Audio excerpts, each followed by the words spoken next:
All right, so we are here at the Ark Encounter, really one of my favorite places to be. So fun to be here. People are literally pouring in and out of the Ark Encounter. Over 4,000 people here today at the Ark Encounter.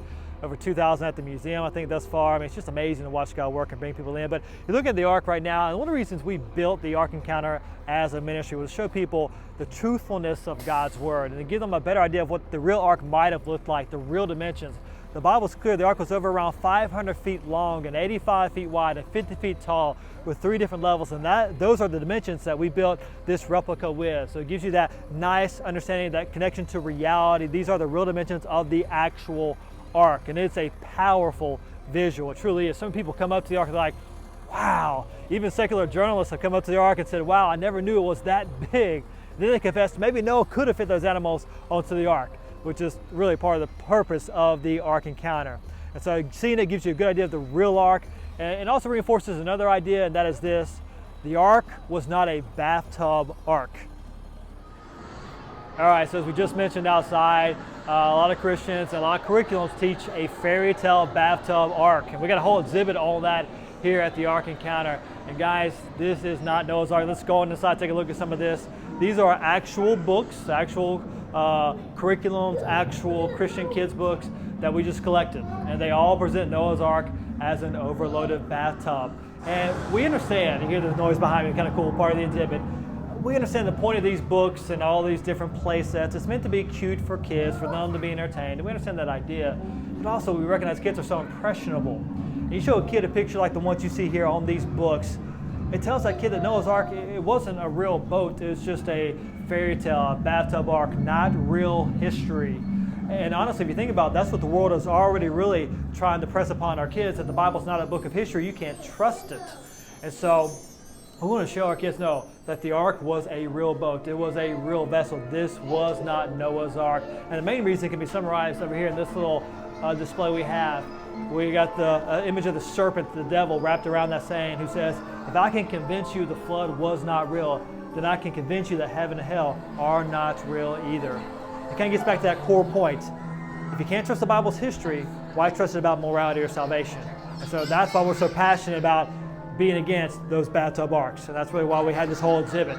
And speaking of good teaching, let's move on to another exhibit. We're going to look at the kinds of animals Noah took onto the ark. I said that way.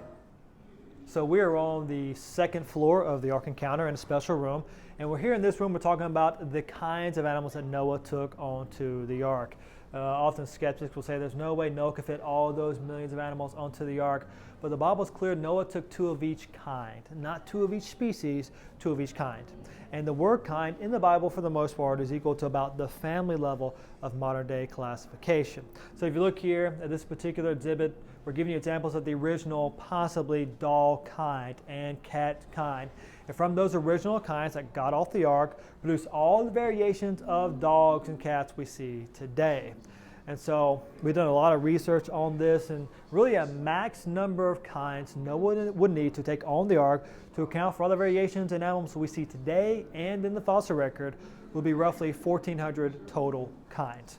And then he took 2 of each, 7 of some, maybe 14. And so in total, he would have taken around at most 6,700 individual animals onto the ark. Really no problem getting those animals onto the ark. And some would say, okay, but does that include dinosaurs? And the answer is actually yes, and we'll start walking this way. Here at the Ark Encounter, we demonstrate that. You'll see some of the different animals in different cages, whether giraffe kind or the original horse kind or whatever. We also have the dinosaur kinds in cages as well.